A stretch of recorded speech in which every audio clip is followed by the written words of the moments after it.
Hello everyone, పెళ్లి భోజనాల్లో పెట్టే లేదా క్యాటరింగ్లో పెట్టే ఆలూ ఫ్రై ఎలా ప్రిపేర్ చేయాలో చూద్దామా. ముందుగా ఆలూ తీసుకొని వాష్ చేసుకొని ఇలా ఒక ఆలూని 4 పీసెస్గా కట్ చేసుకొని వాటర్ యాడ్ చేసి అలాగే సాల్ట్ కొంచెం పసుపు యాడ్ చేసుకొని 3 విజిల్స్ వచ్చేంత వరకు కుక్ చేసుకోవాలి. అవి కుక్ అయ్యేలోపు జార్లోకి 5-6 పచ్చిమిరపకాయలు అలాగే పచ్చి కొబ్బరి, చిన్నుల్లిపాయలు, 1/2 ఇంచ్ వరకు అల్లం, 2 టీ స్పూన్స్ వరకు ధనియాల పొడి యాడ్ చేసుకొని మిక్సీకి పట్టి పక్కన పెట్టుకోవాలి. మనకి ఇక్కడ ఆలు కూడా ఉడికిపోయాయి. ఇప్పుడు ఆలు ఒకసారి చెక్ చేసుకుందాం. చూసారు కదా, పర్ఫెక్ట్గా ఉడికిపోయాయి.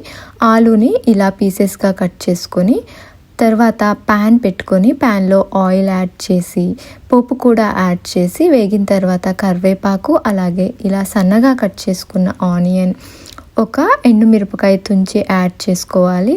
ఆ తర్వాత ఆనియన్స్ త్వరగా వేగడానికి 1/2 టీ స్పూన్ వరకు సాల్ట్ యాడ్ చేసుకొని మిక్స్ చేసుకున్నాక కొంచెం ఇంగువ కూడా ఆయిల్లో యాడ్ చేసుకోవాలి.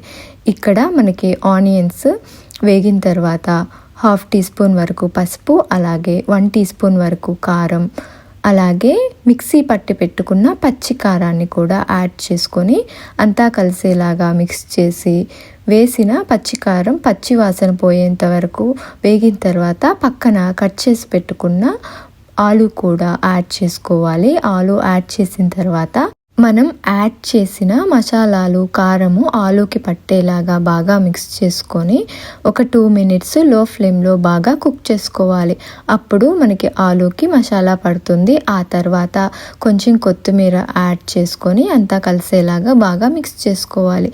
అంతే అండి, సింపుల్గా మనకి పెళ్లి భోజనాల్లో పెట్టే ఆలూ ఫ్రై అయితే రెడీ అయిపోయింది. దీన్ని చాలామంది ఆలు ముద్దకూర అని కూడా అంటారు.